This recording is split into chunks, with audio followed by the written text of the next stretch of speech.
se calcula cada uno de los lambda minúsculos. De la misma manera, lambda 4 va a ser mu sub 0 por L y D por H4 sobre A sub R, donde H4 sobre A sub R va a ser igual a lambda 4. Lo llevé ahí abajo para poder borrarlo de acá y seguir haciendo nuestros análisis. Vamos a empezar a calcular, ahora sí, lo que nos hace falta a nosotros, que es lambda 1. Que de entrada va a ser mu sub 0, porque es aire, L y D, porque a lo largo de la altura H1 la ranura también tiene una longitud axial, en el sentido del eje L y D. Y va a ser también multiplicado por un lambda minúsculo, que va a ser el lambda 1, pero que no sabemos cómo diablo calcular. A ver, a la permeancia sabemos cómo calcularla. ¿A qué sería igual? La sección sería H1 por L y D, al L y D ya lo tenemos, H1 sobre A. Pero eso nos llevaría a que tengamos que calcular la fuerza electromotriz según concatenaciones variables. Queremos introducir el factor de las concatenaciones variables, dijimos, dentro de la permeancia.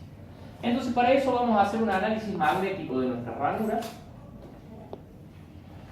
y vamos a medir sobre el eje este de abscisa, que en realidad sería el eje de ordenada, y tomando como abscisa la altura de la máquina, cómo se comporta la tensión magnética de la ranura y cómo se comporta la inducción de la ranura. ¿Cuánto vale la tensión magnética para una línea que hipotéticamente no concatenara ningún conductor o conductor con corriente en la base de la ranura? Cero. Y de ahí crece en la medida que concatenamos más conductores linealmente, porque la ranura tiene ancho uniforme. ¿Hasta dónde crece linealmente? Hasta el final de la vaina. Hasta el final del paquete de conductores. Entonces la tensión magnética crece y luego de allí se mantiene en un valor al que lo podemos acotar, que se llama B'. Luego va a llevar asociado el subíndice máximo, porque el máximo se corresponde con que en este momento está circulando la máxima corriente. Entonces acá le vamos a poner máximo.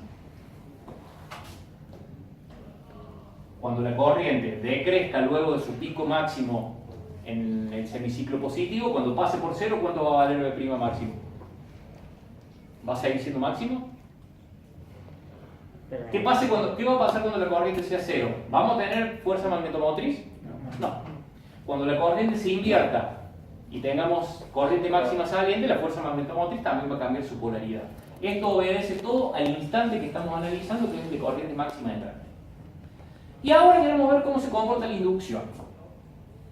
Y la inducción básicamente, mientras la reluctancia se mantiene constante, despreciando la saturación del hierro, a lo largo de toda la altura del paquete de conductores, va a crecer linealmente con una pendiente diferente a la de la fuerza magnetomotriz. ¿Por qué? Porque la inducción está afectada de A y también está afectada del mu sub 0. Entonces la inducción va a crecer hasta este valor cuando llegamos a concatenar todo el paquete de conductores. ¿Qué va a pasar hasta llegar a la altura, a superar la altura H2? Se va a mantener constante porque la fuerza magnetomotriz es constante. ¿Y qué va a pasar a lo largo de la altura H3 con la inducción? Recordemos esto, inducción es igual a fuerza magnetomotriz dividido A multiplicado por mu sub 0. Mientras A se mantiene constante no hay problema. ¿Qué pasa cuando A comienza a reducirse? A está en el denominador. ¿Qué pasa con la inducción? ¿Crece con qué forma de...? No, no es lineal. A decrece linealmente, pero está en el denominador. De manera hiperbólica. Entonces, de esta manera. Crece la inducción no por crecimiento de la fuerza magnetomotriz, sino por reducción del camino de aire. Hasta que cuando superamos la altura H3, vuelve a mantenerse constante y llegamos al máximo de fuerza de inducción. Lo que acá vamos a acotar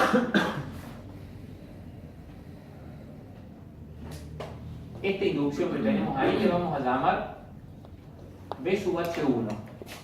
La inducción máxima que logramos obtener a lo largo de la altura H1. Después crece, pero ya no por el efecto de la concatenación de mayores corrientes, sino por la reducción del camino de aire que tiene que atravesar el campo magnético. Entonces, por eso, este dato va a ser muy útil.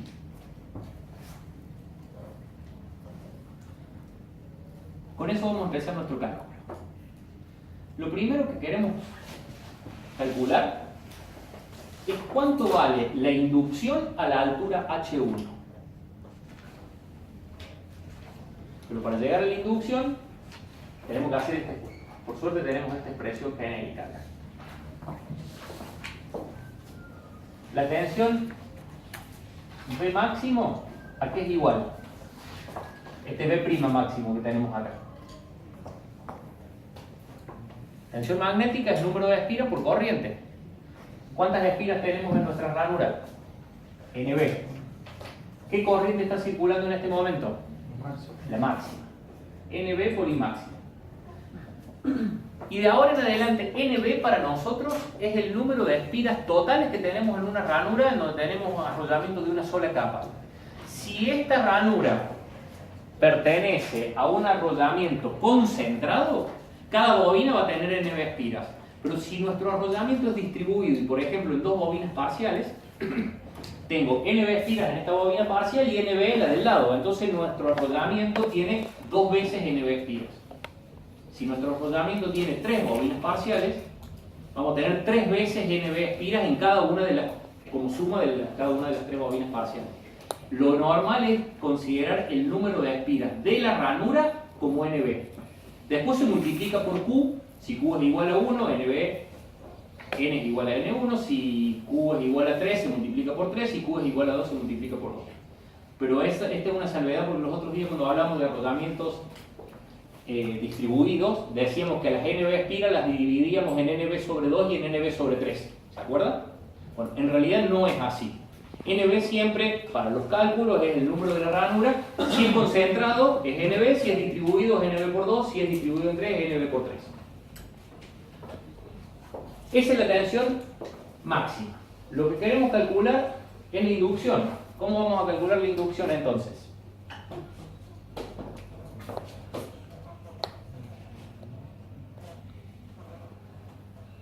¿Cómo le habíamos llamado a la inducción?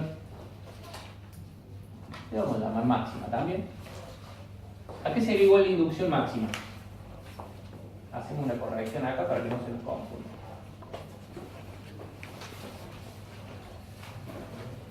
Con esta expresión ya conocemos B' máximo, es decir, entonces es NB por I máximo. ¿De qué lo tenemos que afectar para obtener la inducción?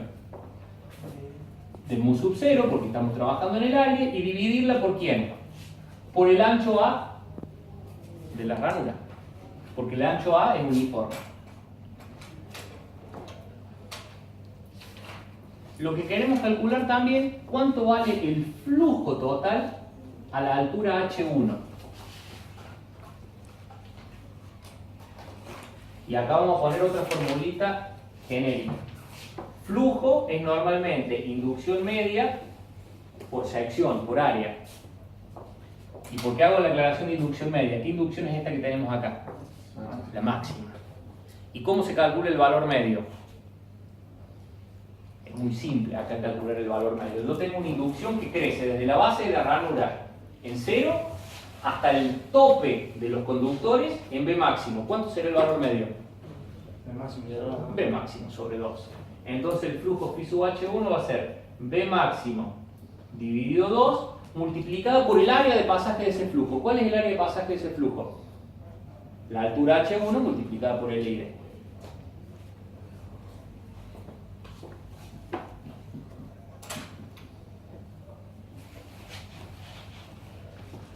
Lo que vamos a hacer ahora, a una altura cualquiera de referencia, la que tal vez coincide con esta línea que tenemos aquí entre medio, vamos a identificar respecto de la altura de la base de la ranura, estamos a una altura X, y ese filete es el que corresponde a un diferencial de X. Y lo que queremos calcular, ¿cuál es el flujo que atraviesa a la zona de la ranura que está justo debajo de ese diferencial de x y que tiene una altura x. Entonces quiero calcular, de la misma manera que calculé el flujo de la altura h1, quiero calcular el flujo de la altura x, haciendo todo este mismo proceso. Entonces, ¿qué es lo primero que voy a calcular? ¿Cuánto vale b sub prima x? ¿Cuánto vale bx? ¿Y cuánto vale el flujo phi sub x? Haciendo la analogía con lo que tenemos arriba. ¿Quién me ayuda a entender esto? O determinar esto. Si para toda la altura la tensión magnética es NB por I máximo, acá va a ser la proporción. Va a ser NB por I máximo, que es lo que tenemos para toda la altura, pero multiplicada por la proporción de conductores que tenemos en la zona de abajo, es decir, por X sobre H1. Es una regla de 3 simples, ¿sabes? Una regla de 3 simple. Si para toda la altura tengo NB por I máximo, para una parte, para la parte X, X sobre H1. Vamos a la inducción. La inducción, ¿a qué sería igual? A NB por I máximo por X sobre H1, que es la tensión magnética, multiplicada por mu sub 0, que es la permeabilidad, y dividido por ¿quién? Por la longitud de camino de aire, que es igual para toda la altura del paquete de conductores. Entonces también dividido a, como lo teníamos acá arriba. Y ahora es un poquito más complicado calcular el flujo. ¿Por qué? Porque el flujo es nuevamente valor medio por área. Y el valor medio ahora es el valor medio entre la base y la altura x. Entonces es esta inducción dividido 2. NB por I máximo por X por mu sub 0 dividido 2H1A. Eso es inducción media, pero la tenemos que multiplicar por la sección. ¿Y cuál es la sección del pasaje de todo el flujo que pasa por debajo del diferencial de X? X por L. Entonces, X cuadrado por L. Entonces tengo el flujo que concatena a la totalidad de la ranura, el flujo que concatena a la parte de la ranura de altura X que está justo debajo del diferencial de X, y a los fines de poder determinar todas las concatenaciones reales a lo largo de la altura de la ranura, lo que necesito es calcular cuál es el flujo concatenado por los conductores que están contenidos en el diferencial de X. Flujo concatenado por los conductores contenidos en diferencial de X.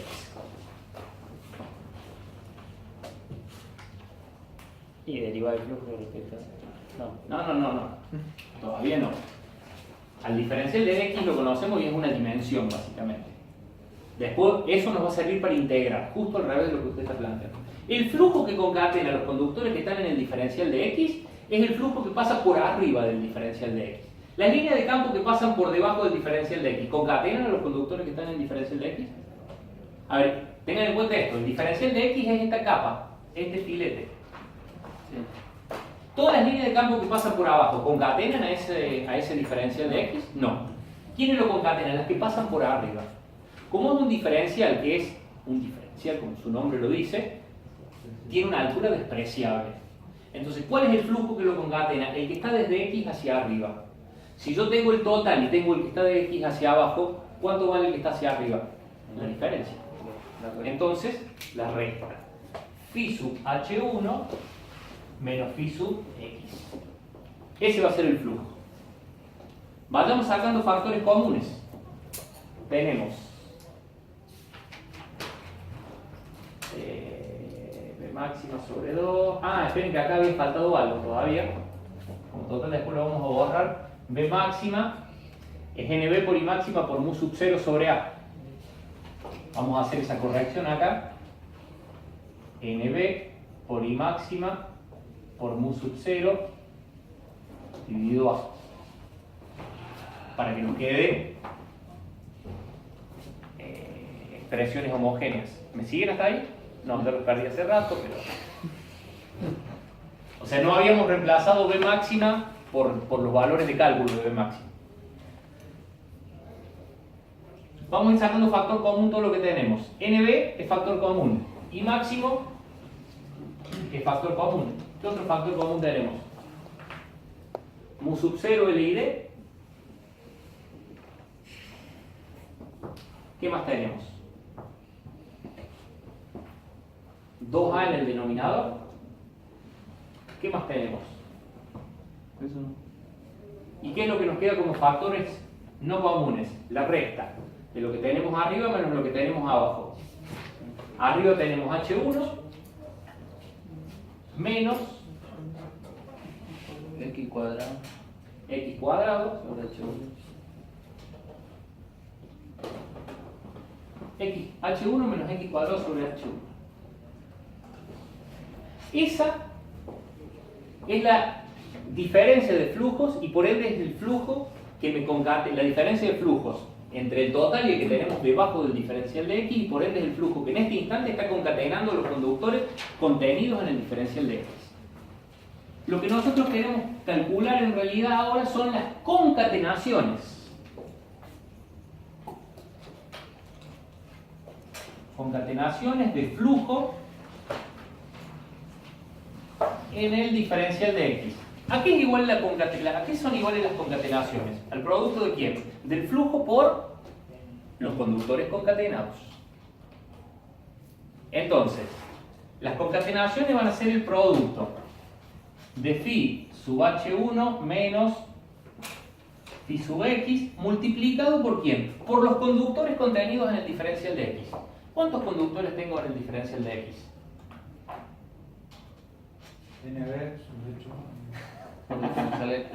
Como tienen distribución uniforme, son todos los NB dividido la altura H1 multiplicado por la altura diferencial de X. Regla de 3. De la misma manera que para el X era por X sobre H1, para el diferencial de X es por diferencial de X sobre H1. NB sobre H1 por diferencial de X. Entonces las concatenaciones van a ser toda esta expresión que tenemos acá abajo multiplicado por eso que tenemos allí. Entonces es NB y máximo mu sub 0, L y D dividido 2A por H1 menos X cuadrado sobre H1 por NB sobre H1. A NB lo ponemos al cuadrado acá, sobre H1, ¿qué quiere decir? Lo introducimos acá donde ya teníamos los H1, me va a quedar H1 al cuadrado para esta parte y 1 para esta.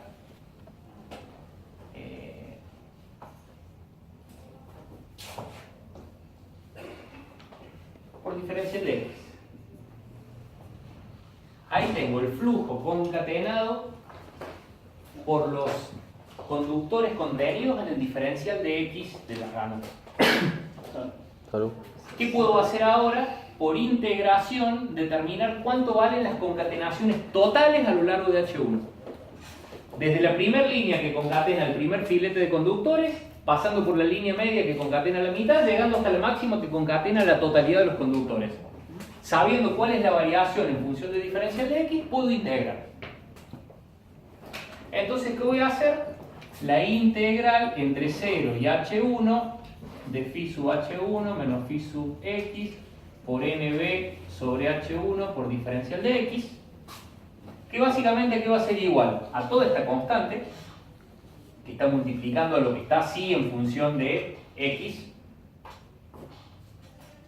NB cuadrado y máximo mu sub 0 L y D dividido 2A por integral entre 0 y H1 de 1 menos X cuadrado sobre H1 cuadrado diferencial de X. ¿Quién me resuelve esa integral? Me va a decir H1 sobre 3. No, te lo resuelve. No, pase y resuélvela. Es muy simple, es la integral de dos partes. No, es una broma. No. La integral de H1 de 1 ¿a qué va a ser igual? Pero como es integrado, es X, pero entre 0 y H1, o sea que va a ser H1. Y la integral de x cuadrado divido h1 al cuadrado, porque el h1 es una constante que se está dividiendo, entonces no se altera. Porque al cubo sobre 3h1 cuadrado. Exactamente. H cuadrado de 3. Conclusión, esto nos lleva a una forma bastante más simple, que es nb al cuadrado y máximo mu sub 0 L y D sobre 2A por la resolución de la integral, que es 2 tercios H1. H1 sobre 3. no, ¿cómo que 2 tercios de H1? H1 sobre 3, ¿no? ¿H1 sobre 3? Parte de la parte de. H1 menos H1 sobre 3. Es 2 tercios de H1. Este es el resultado de la integral. Este 2 se simplifica con este 2 y nos termina quedando igual a nb cuadrado y máximo mu sub 0 L y D por H1 sobre 3A. Y a eso lo cerramos entre paréntesis. Al A que teníamos allá lo traemos acá como denominador del H1. ¿Qué es esto? Concatenaciones totales.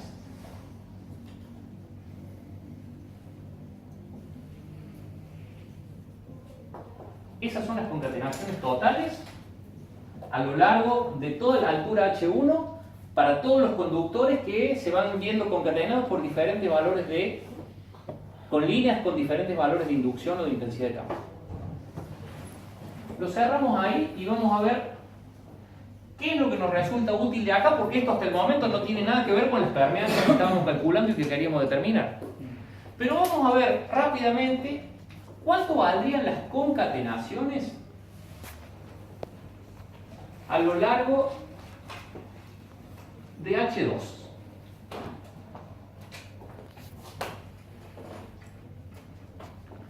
A lo largo de H2 las concatenaciones serían el producto de NB, porque a lo largo de H2 ya terminó la altura de la ranura que tiene conductores, entonces el total de conductores es NB por el flujo phi sub H2. Es decir, es NB por el flujo phi sub H2, que a qué sería igual el flujo phi sub H2. Tensión magnética NB por I máximo. ¿Por qué NB por I máximo? Porque ya no tenemos más conductores luego de la altura H1, multiplicado por mu sub 0, dividido por ¿quién? Por el ancho de la ranura A.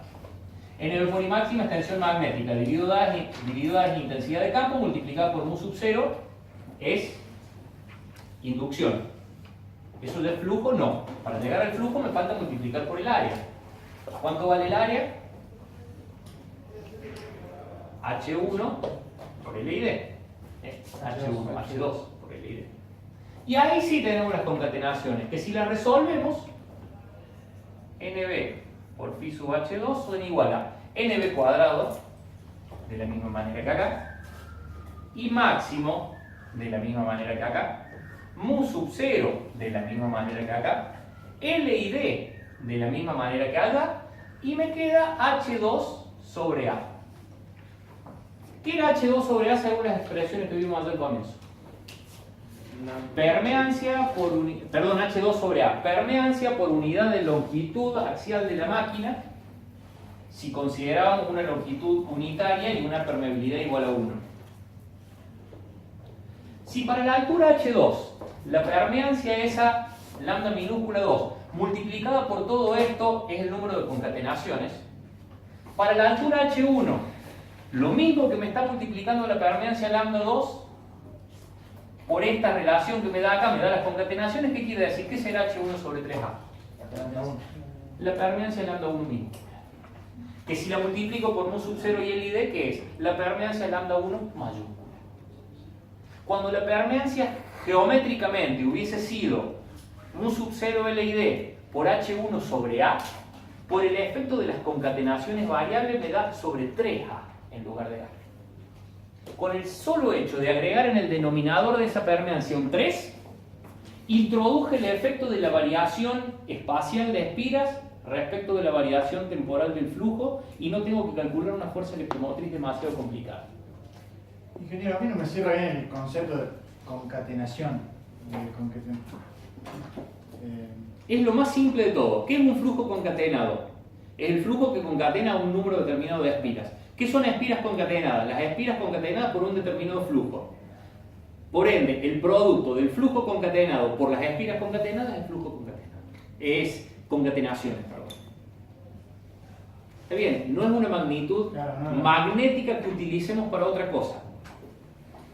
Pero acá nos sirve para poder hacer este análisis. El producto de las espiras concatenadas por el flujo concatenado por esas espiras se le llama concatenaciones. Cuando estudiemos la máquina asíncrona, vamos a ver que normalmente los flujos se identifican con phi y van a aparecer otras magnitudes que se van a llamar psi. Y que esas magnitudes psi son igual a n por flujo. Concatenaciones. Número de espiras concatenadas por el flujo que las está concatenando. O flujo concatenado por las espiras que lo están concatenando el flujo. Recuerden que para que haya concatenación es un efecto mutuo o recíproco. El flujo es concatenado por unas espiras y las espiras son concatenadas por el mismo flujo. O sea, es bilateral el análisis, digamos. Y acá nos sirve para esto. Conclusión. Si nos venimos acá al comienzo, tranquilamente podemos decir lambda 1 mayúscula mu sub 0 por L y D por H1 sobre 3A, donde H1 sobre 3A es igual a lambda minúscula sub 1. Y podemos borrar todo este formulario que me ayuda a regular la tasa de desaprobación de la materia. Cada vez que se estén por presentar a rendir, escuchen la grabación de su compañero para que les dé fuerza. Uy, por eso me cansaba por hablar pavadas.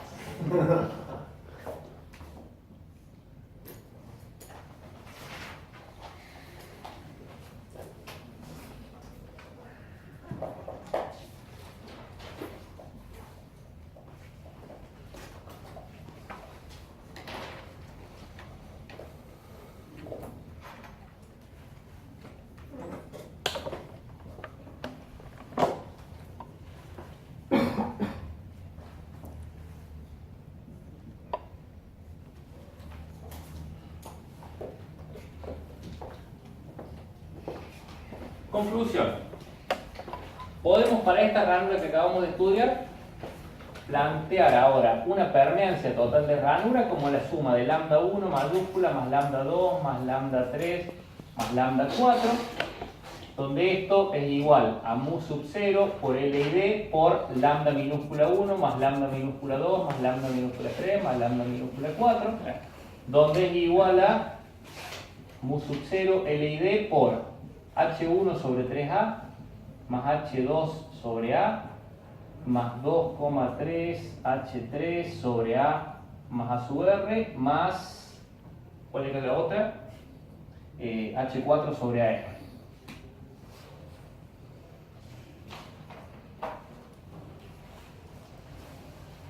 ¿Para qué vamos a usar esas permeancias? Como ahora nos homogeneizaron el hecho de las concatenaciones variables y todo eso, lo vamos a usar para calcular el flujo de dispersión de ranura y a partir del flujo de dispersión, como su derivada con respecto al tiempo, calcular ¿qué? La fuerza electromotriz de dispersión de ranura. Pero eso lo vamos a ver en un ratito. Vamos a plantear enseguida el paralelismo para los tres tipos de ranura que tenemos, acá dibujadas al lado. La ranura abierta, cuando despreciamos el efecto del espacio para poner las cuñas, tiene solo una altura H1 y una altura H2, en donde vamos a tener un lambda 1 igual a mu sub 0 L y D por H1 sobre 3A y un lambda 2 igual a mu sub 0 L y D por H2 sobre qué ancho?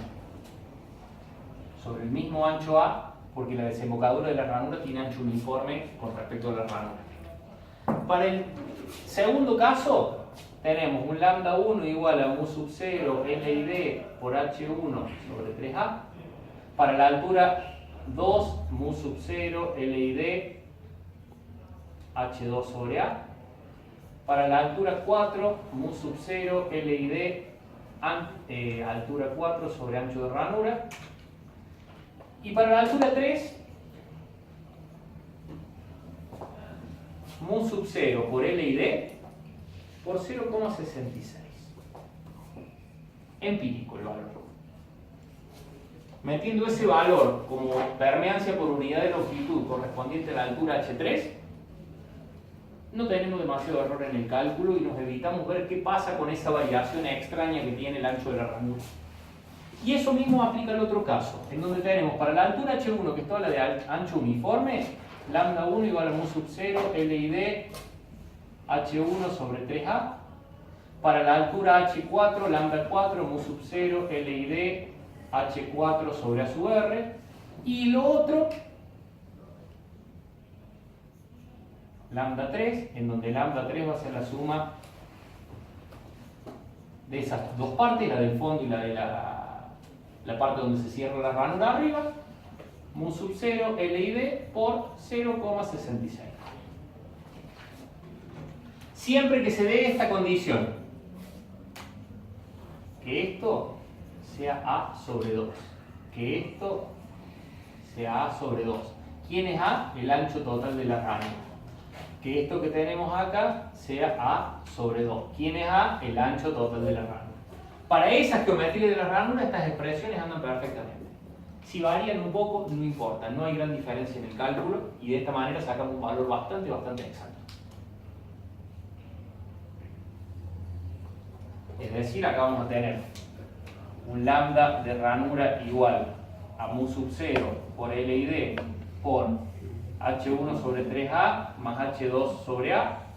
Acá vamos a tener un lambda de ranura igual a mu sub 0, L y D por H1 sobre 3A más H2 sobre A más 0,66 más H4 sobre AR. Y acá vamos a tener, perdón que me he quedado desordenado, un lambda de ranura mu sub 0, L y D, H1 sobre 3A más 0,66 más H4 sobre R. Permeancia de ranura para las tres ranuras que acabamos de estudiar, en donde partes se calculan similares a las otras, a la primera que vimos, a la más complicada, y en otras vamos a resultados empíricos. Conocido el lambda de ranura para cualquiera de ellas, vamos a ver cómo calculamos la fuerza electromotriz. Y para eso vamos a plantear de entrada nomás una FEM que vamos a llamar E'(R). ¿Quién va a ser E'(R) mayúscula? La FEM de dispersión. Pero ¿qué FEM? Por la ranura. La FEM eficaz. La que calcularíamos acá con E minúscula sería, si lo hacemos al cálculo como lo hicimos inicialmente para calcular la FEM sub 0, sería valor medio o instantáneo. Ahora estamos trabajando